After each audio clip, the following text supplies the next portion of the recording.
periodismo de José Martí tiene el color del arco iris. Él pinta con la palabra y por tanto su cromatismo es muy grande.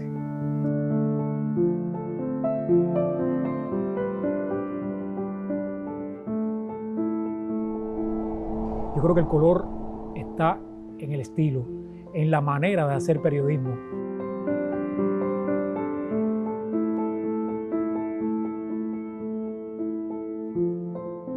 Tú te das cuenta que el ala y el color viene por todas partes, viene por la inspiración poética, viene por la plasticidad de las descripciones. Pero a la vez tiene que tener pasión en lo que está diciendo. Fíjate que los símbolos de Martí son ala, viento, fuego, luz. Yo lo considero como un gran prisma de posibilidades estilísticas y conceptuales.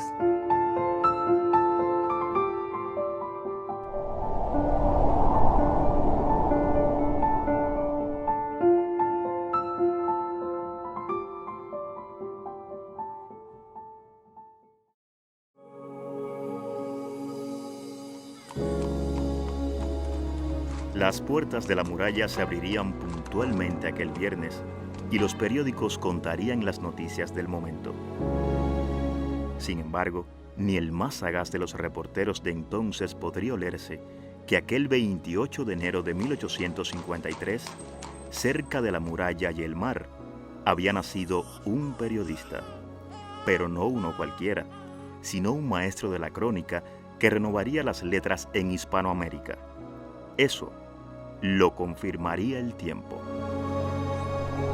Cuba es un país de grandes periodistas, de una extraordinaria tradición en el periodismo. Yo creo que hay consenso en eso, de que el periodista mayor es José Martí.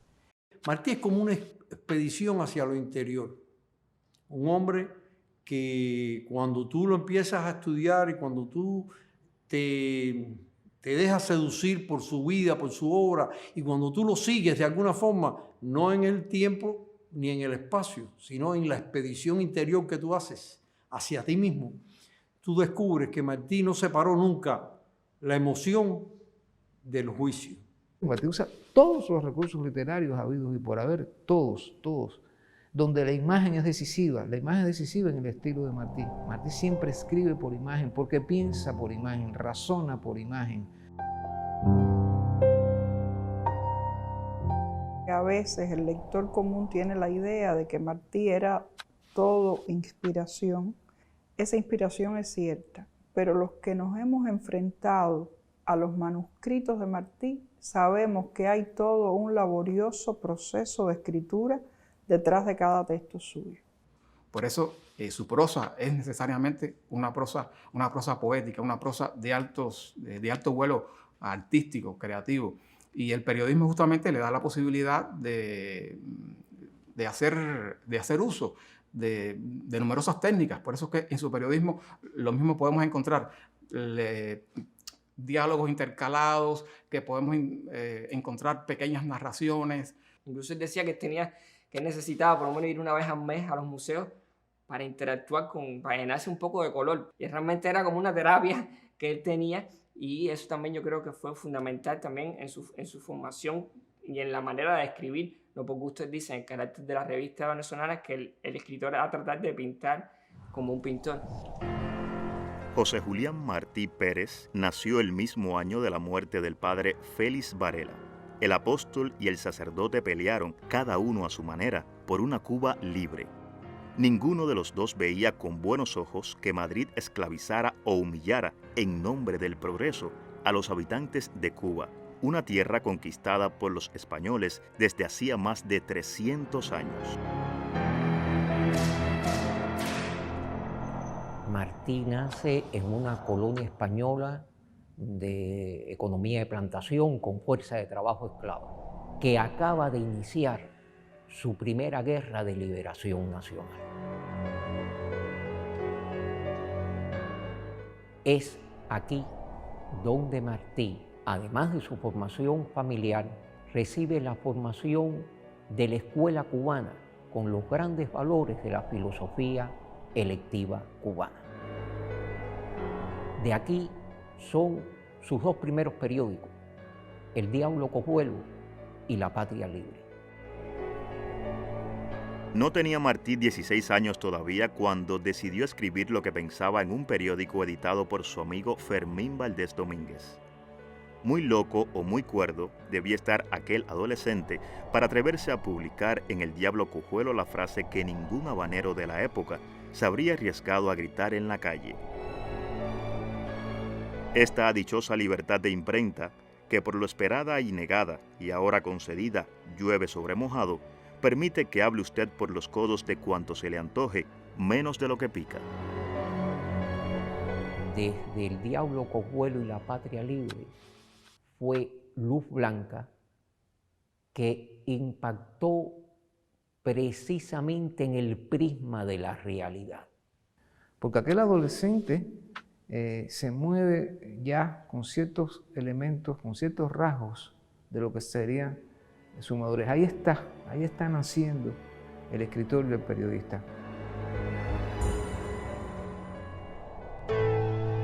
Acusado del delito de infidencia, el joven de 16 años ingresó en la cárcel nacional el 21 de octubre de 1869. Meses después, en marzo de 1870, un consejo de guerra ordinario lo condenó a 6 años de presidio.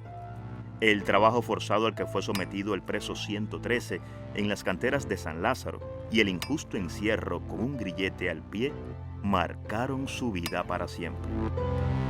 Cuando analizo la etapa en que él está en las canteras de San Lázaro, siempre lo veo como un salto brusco de la adolescencia a la adultez, justamente por esta experiencia traumática que lo marcaría física y espiritualmente para toda la vida. Y desde este mismo instante, él definió los intereses y los objetivos de su vida. Condenado a 6 años de trabajo forzado y cambiada esa pena por 6 años de destierro, su próximo momento formativo está en la metrópoli española y es en la Universidad Española donde se gradúa de Derecho y de Filosofía y Letras. Esta segunda carrera es la que ejerció a lo largo de toda su vida y es la que le da la formación para convertirse en el excelente periodista que después lo fue. El joven de 18 años, durante su destierro en España, no se cayó las injusticias que había presenciado en el presidio de La Habana. Sin odios ni rencores, el 24 de marzo de 1871 publicó en el periódico La Soberanía de Cádiz su artículo Castillo. Precisamente Castillo constituye uno de los núcleos principales del discurso narrativo del folleto que Martí imprimió meses después en Madrid con el título El presidio político en Cuba. El presidio político en Cuba es un texto plural, es un texto enriquecedor, es un texto donde denuncia lo tétrico, lo grotesco que sucedía en el presidio y en Cuba, y es a la vez un texto de alto vuelo poético. A finales de 1874, tras concluir sus estudios universitarios en España, Martí comenzó a gestionar su traslado hacia México, país latinoamericano donde vivía su familia. En la capital mexicana conoció en febrero de 1875 a Manuel Mercado, quien lo habría presentado a Vicente Villada, director de la revista Universal. Este diario mexicano fue una escuela de periodismo para José Martí. La revista Universal de México fue una escuela de periodismo para Martí porque lo llevó a conocer el oficio y a tenerlo que practicar a diario. Es la época justamente en que están haciendo el sentido del diarismo, que es lo que definitivamente en el periodismo escrito va a fijar las características que en gran medida, en muchos casos, se mantienen hasta nuestros días de este tipo de labor de escritura para una publicación que todos los días tiene que enfrentar y afrontar a sus lectores. Tuvo que hacer de todo en el periódico mexicano. Tuvo que hacer lo que hoy llamaríamos la nota informativa, que eran los sueltos y gacetillas, que eran esas pequeñas notas de 4, 5, 6 líneas en las que se hablaba de un suceso. Hasta en la más elemental gacetilla hay ala y hay color. Martí nunca asumió el periodismo como mero oficio o como un ABC elemental de herramientas, de habilidades para hacer el periodismo. Lo asumió como un hecho literario. Hizo crónicas de arte, muchísima crítica de teatro, muchísima crítica de pintura. Se decide hacer en la Revista Universal de México su primera crítica de arte. Una serie de críticas muy importantes que es que incluso en México todavía se estudia dentro de la pintura del 19, como él incluso abordó la pintura del 19 en 4 visitas a la Academia de San Carlos, que son realmente históricas. Pero también escribió con mucha frecuencia los boletines en los que Martí escribía de los más diversos temas de la vida mexicana. Inclusive tuvo que escribir los boletines parlamentarios, que en una carta dice que aquello era horrible, que le desesperaba. Y claro, yo me imagino que esas discusiones en el Congreso mexicano deben haber sido aburridísimas y desesperantes para Martí. Y tenía después que escribir un párrafo, o cuando más 2 párrafos cortos, para contar todo lo que pasó en el debate de una sesión del Congreso. Por suerte eso le tocó en unas pocas semanas nada más, porque me imagino que lo hacía realmente, por lo que él dice, sufrir mucho. Esa fue una excelente escuela. Un momento principal de su formación lo tenemos indudablemente en México y Guatemala, porque es la vida en jóvenes repúblicas democráticas y el descubrimiento de un problema social que ni existía en Cuba ni existía en la metrópoli, el problema del indio y el encuentro definitorio con las culturas aborígenes de América Latina. Un momento crucial de su periodismo es la Revista Universal en Ciudad México y su proyecto guatemalteco de crear un órgano donde se pudiera explicar a nuestro pueblo. Él quiso fundar una revista guatemalteca del que quedaron apenas el prospecto y borradores de 2 artículos. Y es curioso porque en uno de ellos él dice algo más o menos así, estoy parafraseando: Guatemala en los ojos, Europa en la mano.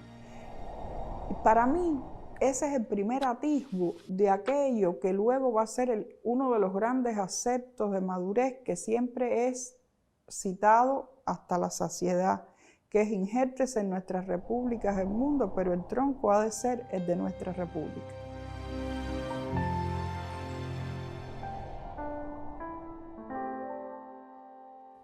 La segunda etapa de la vida de Martí es una etapa de maduración. Lo conforma desde 1881 a 1890. Indudablemente que comienza su madurez en Caracas, y es aquí, en la revista venezolana, donde hay una nueva forma y un nuevo contenido en sus letras. La forma, el modernismo literario. El contenido, una nueva explicación para América Latina. Una explicación de sí misma, con carácter completamente autóctono. Digamos, un texto como la revista venezolana no puede verse nunca separado de su antecesora, que fue la revista guatemalteca. Es una variante del mismo tema. El criterio de la relación entre autoctonía y universalidad es el mismo.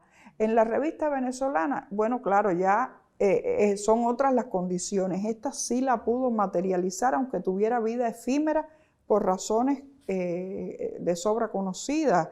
Su postura de eticidad, su verticalidad ideológica, el hecho de no prestarse a halagar las abominaciones de Guzmán Blanco, como dice él en algún momento de su epistolario.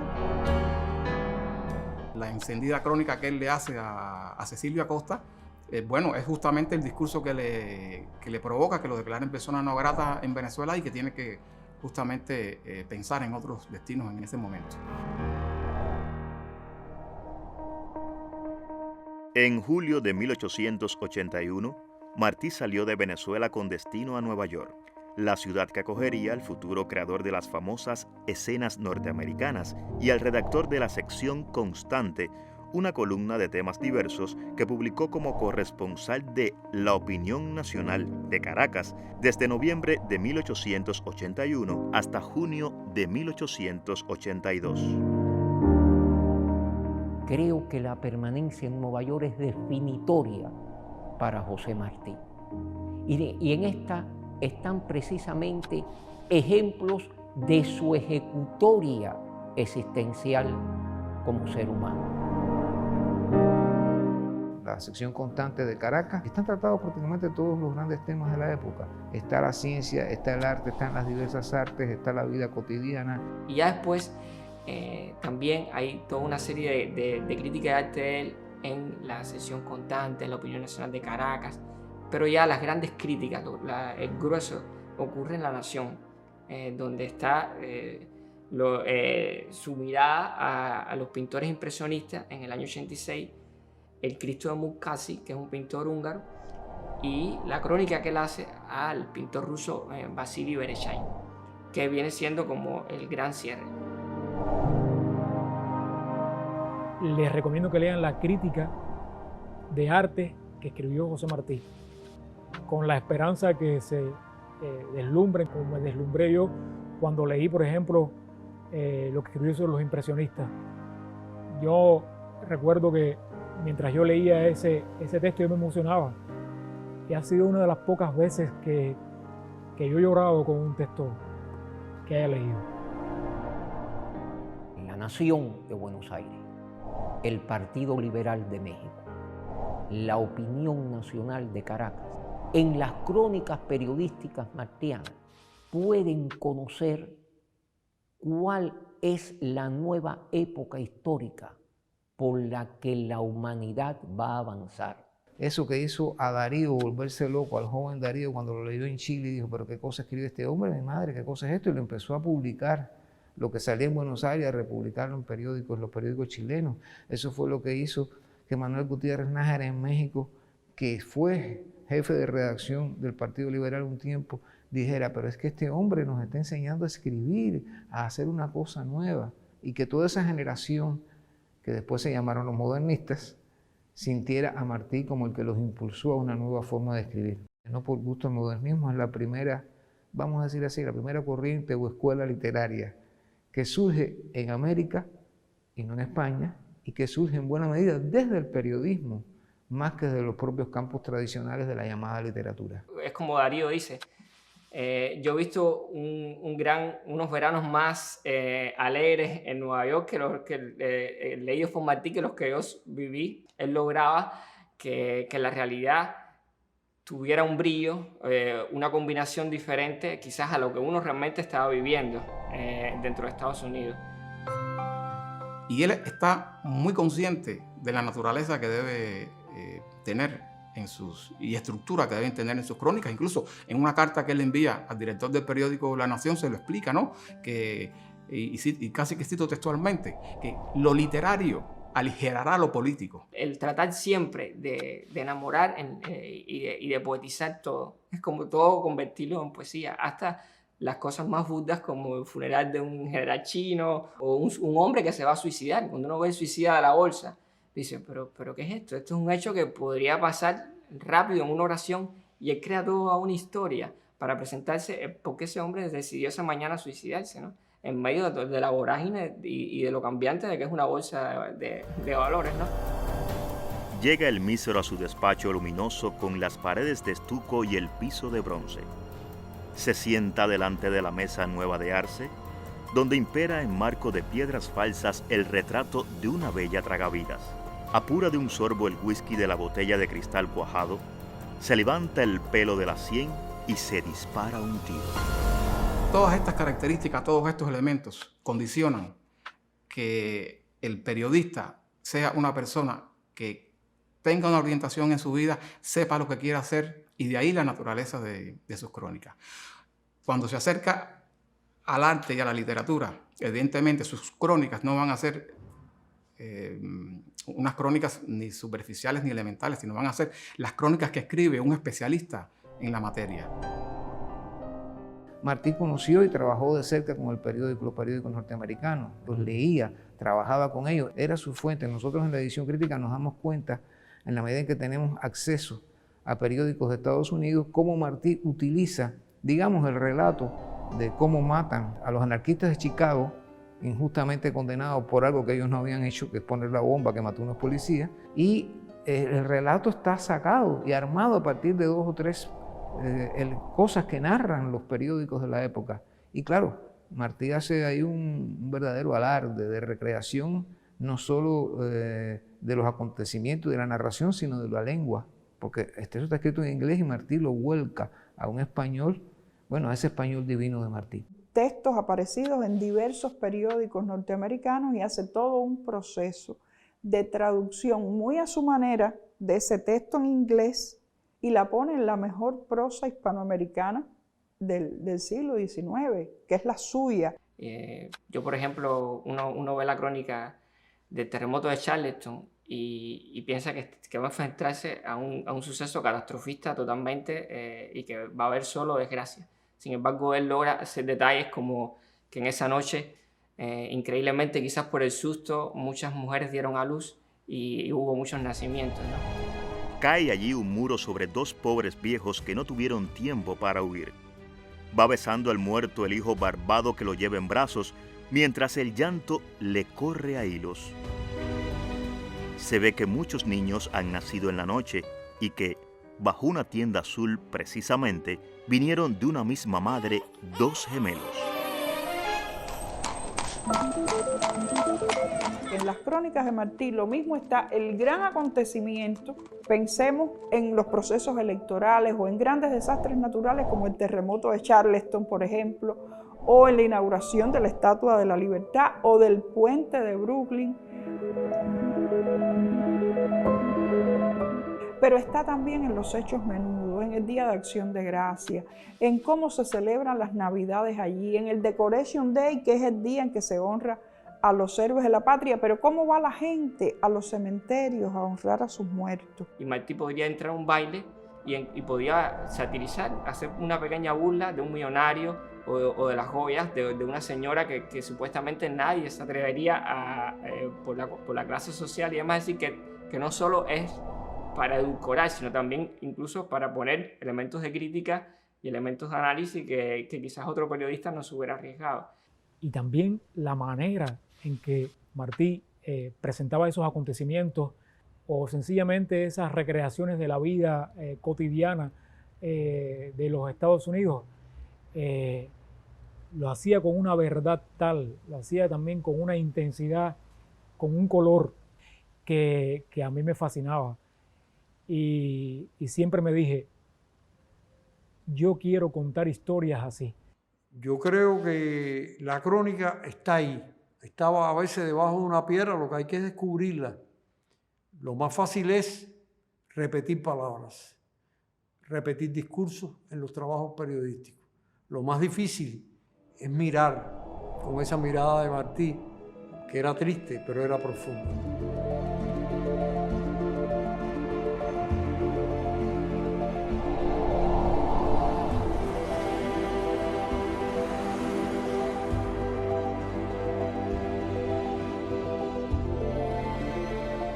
Hay textos, sobre todo a partir del 86, que Martí empieza a hacer 2 versiones de los textos. Casi siempre la primera es la de La Nación, el gran diario de Buenos Aires, que fue uno de los grandes medios de comunicación del siglo XIX en español. Yo fíjate que no digo solo de América Latina, era un periódico de una circulación amplísima a nivel internacional. Y luego hacía una versión para el Partido Liberal y ocasionalmente también hizo de algunos textos versiones para la opinión pública de Montevideo, es decir, estamos hablando de una tercera. Martí sabe emplear el espacio, sabe mover los tipos de letras, sabe mover cómo poner, colocar los distintos tipos de textos y hasta las imágenes.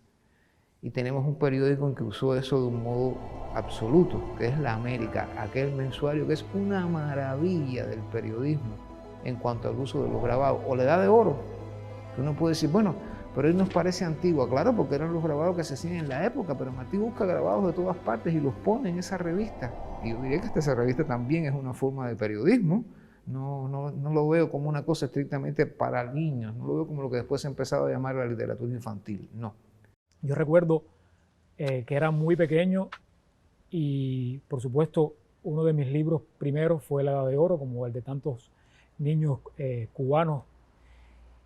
Pero a mí, más que Los Zapaticos de Rosa, más que Bebé y el Señor Don Pomposo, más que Meñique, me gustaban otros textos de la Edad de Oro. Yo recuerdo que uno de los textos que más me gustaba era La Exposición de París. Y mi abuela me decía, es que tú vas a ser periodista.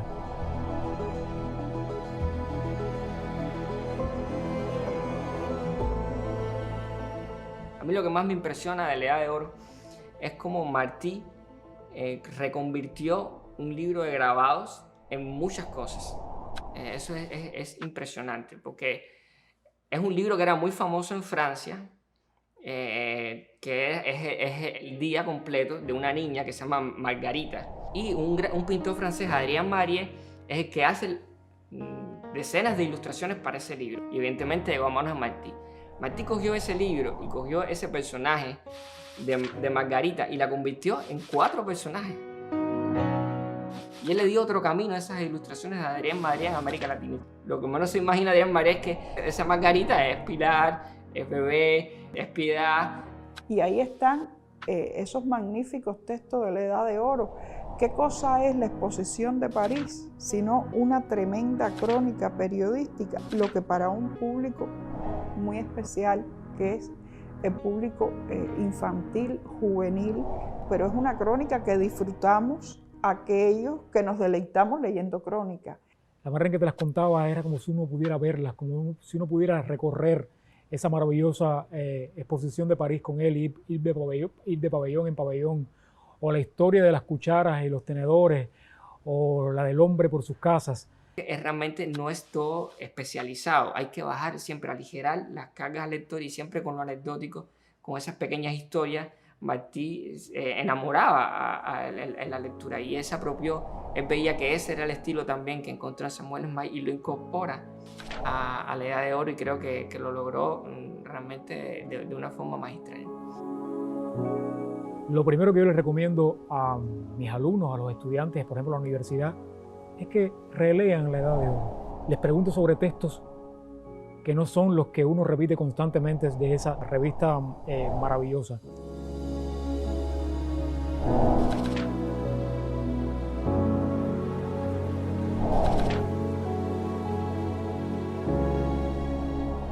En 1889, ya Martí era todo un maestro de la crónica en la lengua española. Tan creíbles y detalladas fueron las descripciones que plasmó en la Exposición de París, que un residente en la capital francesa le comentó que a él no lo engañan, que la Edad de Oro estuvo en París sin que él la viera, porque él se pasaba la vida en la exposición y todo lo que había en la exposición que ver está en la Edad de Oro. Al escribir La Exposición de París, Martí acudió al mismo método que había aplicado durante años en las escenas norteamericanas, recrear los acontecimientos narrados en los diarios que él consultaba como fuentes en Nueva York.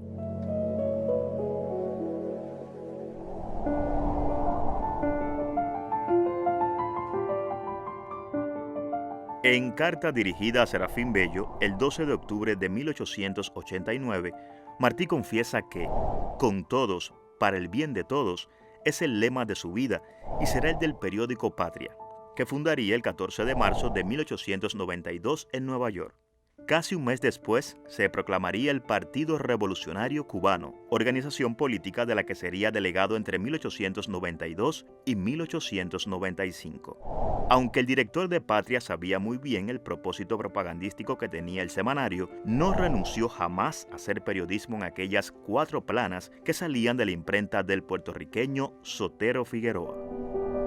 Y la última etapa, entre 1891 y 1895, es su etapa de consagración. Es indudable que con el Partido Revolucionario Cubano laboratorio político de la futura República de Cuba independiente, el CENIC periodístico, lo tiene Patria. Lo que hizo Martí en Patria fue fundamental en ese proceso de organización de la guerra, mover conciencias, buscar consensos, algo importantísimo en esa época, establecer principios. Lo grande de Martí es que para hacer un periódico abiertamente político, entregó todos los recursos expresivos posibles. Un periódico que es doctrinario y sin embargo usted lee periódico Patria con un encantamiento. Martí comprendió muy bien o era plenamente consciente de la diferencia entre propaganda y periodismo, que a estas alturas todavía algunos no lo tienen claro. Él supo que había algo que era necesario, que es la mera propaganda, y que el periodismo y la propaganda podían tener espacios de confluencia, obviamente, en su propio cometido también, pero sabía que el periodismo era otra cosa, no era mera propaganda. Martí nos dio un ejemplo de que el periodismo tiene que volar, tiene que tener alas y tiene que tener inspiración, hasta para hablar las cosas más, digamos, más doctrinales.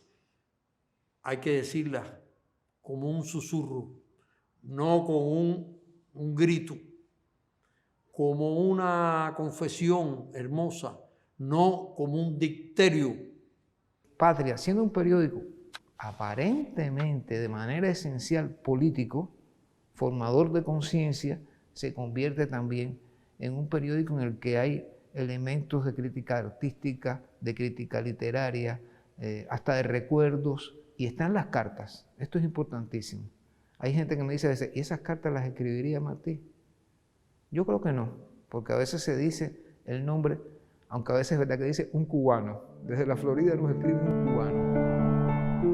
En primer lugar, es el director del periódico Patria. Es el que traza la inteligencia de la política editorial de un periódico. Es un periódico político de alta política, porque además llena toda una serie de esferas sociales. Además de ser el director, Martí es un redactor del periódico. Editorializaba muy bien. Hay que ver esos textos para Patria, que editorializa de una manera genial. De ahí es donde está la trascendencia del periódico Patria, que Patria no es más que la República de Cuba hecha periódico. Martí es el director, el hacedor, el que hace eso que dice un amigo, el profesor Lozano, al que ustedes también incluyen en este documental, que es el momento de creación, ese momento en que están ahí reunidos un grupo de personas con él y se arma el periódico y se manda para la imprenta de Sotero Figueroa. Y Martí dando vueltas también por la imprenta para garantizar que le hagan las cosas como él quiere y cuidando hasta las líneas, los corondeles, esos detalles que hacen hermoso y delicioso el trabajo de un diario, ver cómo aquello se plasma en la hoja de papel y sale para el lector. Él disfrutaba de eso sin dudas. Patria era un semanario. Una vez a la semana, con el periódico, Martí llegaba a todas las tabaquerías cubanas y puertorriqueñas en la lectura de la tabaquería. Una actividad esencialmente cubana, no repetida en otros pueblos de la región.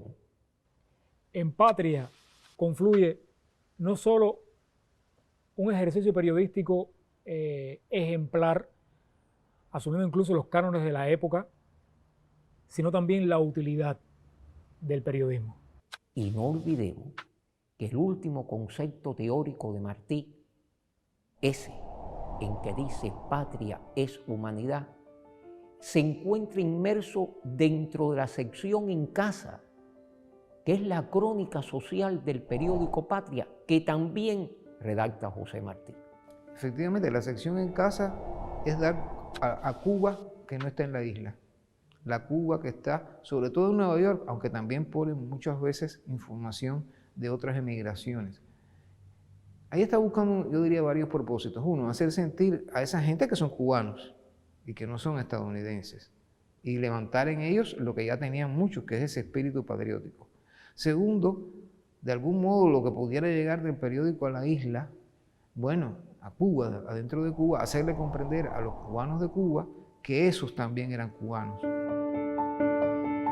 José Martí siguió siendo el director del periódico Patria después de su salida de Nueva York a finales de enero de 1895.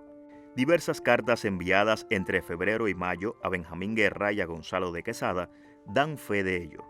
En una de esas misivas se demuestra cómo Martí opinaba acerca de lo que se publicaba en Patria. Desde Cabo Haitiano escribió el 10 de abril de 1895. Del artículo sobre la proclama de Massó, solo ese número me ha llegado desde febrero, y en él una pequeñez que estirpar con mano firme, y es el tono burlón o jocoso de los comentarios sobre la guerra. La guerra es grave, y se espera de nosotros gravedad. Fue unánime alrededor mío el deseo de que se mudase el tono leve y novicio de los comentarios. Nos quita peso. Está constantemente escribiéndole a Benjamín Guerra, a Gonzalo de Quesada, las cosas del periódico. Sigue el periódico como si él estuviera ahí en la redacción. Martí es el primer corresponsal que tiene Patria en la guerra.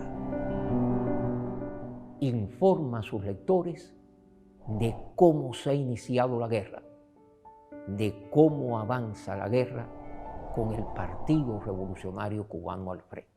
Un hombre flaco, débil, un intelectual, conducir a esos guerreros sudorosos y difíciles y complejos. Eso es una cosa muy extraña de Martí, muy extraña, cómo logró seducir a tanta gente y a esos grandes, ponerlos de acuerdo a pesar de sus divergencias. La Patria es para Martí un ánimo, un espíritu, una sensación, una sensibilidad. Y por eso su periódico quiso hacer todo eso. Y lo hizo. Es que Patria es la obra mayor del periodismo cubano. Nació en Cuba, vivió por Cuba, murió en Cuba. Esta podría ser la síntesis biográfica del periodista que cayó en combate el 19 de mayo de 1895. Era domingo cuando le llegó la hora a José Julián Martí Pérez en Dos Ríos. La hora que él había presentido desde hacía mucho tiempo, le llegó a miles de kilómetros de la oficina de 120 Front Street. Allí, en Nueva York, ningún redactor de Patria sospechaba lo que había ocurrido en los campos de Cuba Libre. El 17 de junio de 1895, Patria confirmó la muerte de su director. 8 días más tarde, los emigrados cubanos leerían el número especial dedicado a glorificar al patriota, a enaltecer al inmortal. De todas formas, él dirigió esa guerra, de alguna forma, después de muerto. El Estado en los destinos de este país seguirá irradiando ahí.